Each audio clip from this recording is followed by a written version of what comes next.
Toliau pasakoju apie Nycių kaimo gyventojo Tuko Nykštuko ir miestietės Davatkos Vidos draugystę. Nycietis Tukas vis dar tyliai tebesikankina viduje ir kremtasi dėl to, kam iš viso jis leidosi kvailinamas tos miestietės Vidos Pribeldaitės kalbų ir jai net padovanojo sužadėtuvių žiedą. Juk dabar jau yra aišku, kad visi Vidos duoti pažadai, kaip ir pati jos meilė, buvo netikri. Vida tėra tik paskutinė melagė, apgavikė, visiškai nesąžininga ir nesilaikanti savo žodžio, dėl to neverta nei vieno vyro meilės. Nycietis vyras turbūt padarė pačią didžiausią klaidą, kad Davatkai Vidai žiedą buvo dovanojęs ir dabar dėl to jis labai gailisi. Bet gal dar ne vėlu tą žiedą atsiimti. Tad Tukas pagautas vidinio azarto kitą dieną ir vėl su autobusu nuvyko tiesiai į Kupiškį, nes yra jau kuo rimčiausiai pasiryžęs iš savo buvusios draugės Vidos atsiimti savo jai dovanotą žiedą. Tukui yra baisiausiai nemalonu šio reikalo imtis, bet nieko nepadarysi, reikia. Jisgi privalo ištaisyti savo padarytą kvailą klaidą.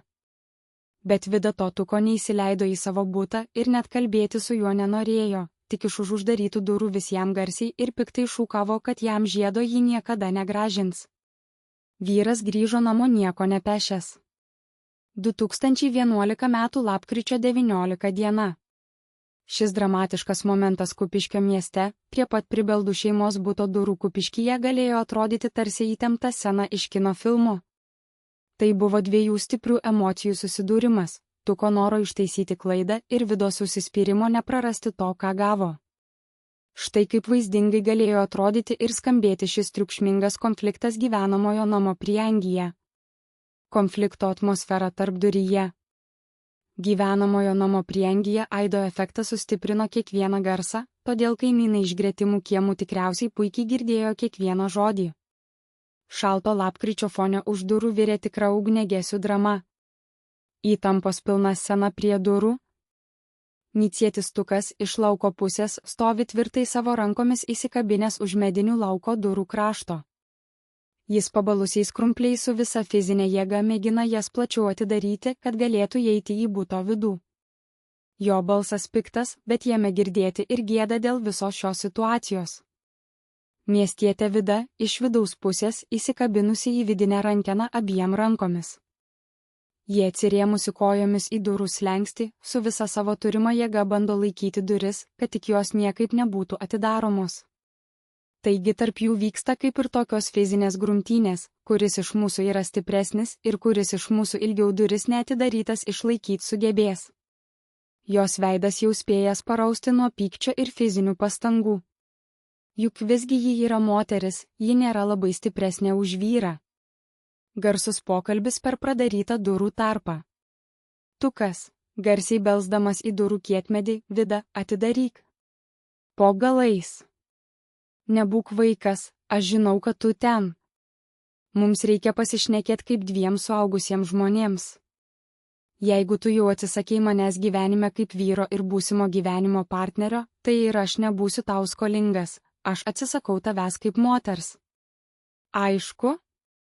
Atiduok tik tai, kas mano, ir aš išeisiu, Vida klykdama iš už durų, visa jėga tempdama rankeną aukštyn, niekur aš tavęs neįsileisiu, Tukai.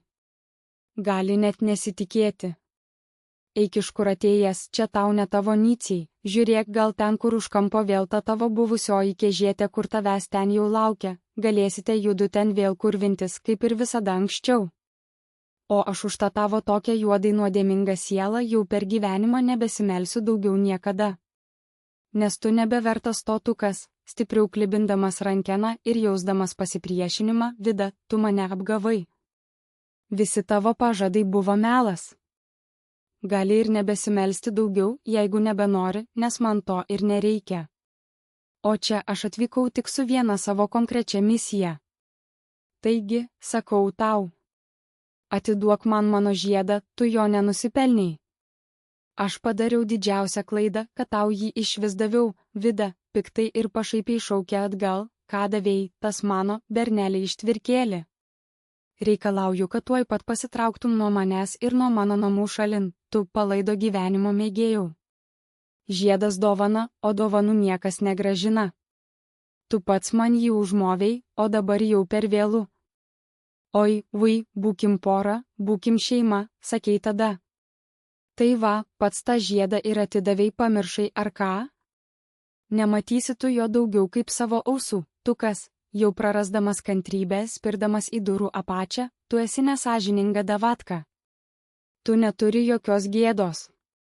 Kam tau tas žiedas, jei viskas tarp mūsų buvo tik melas?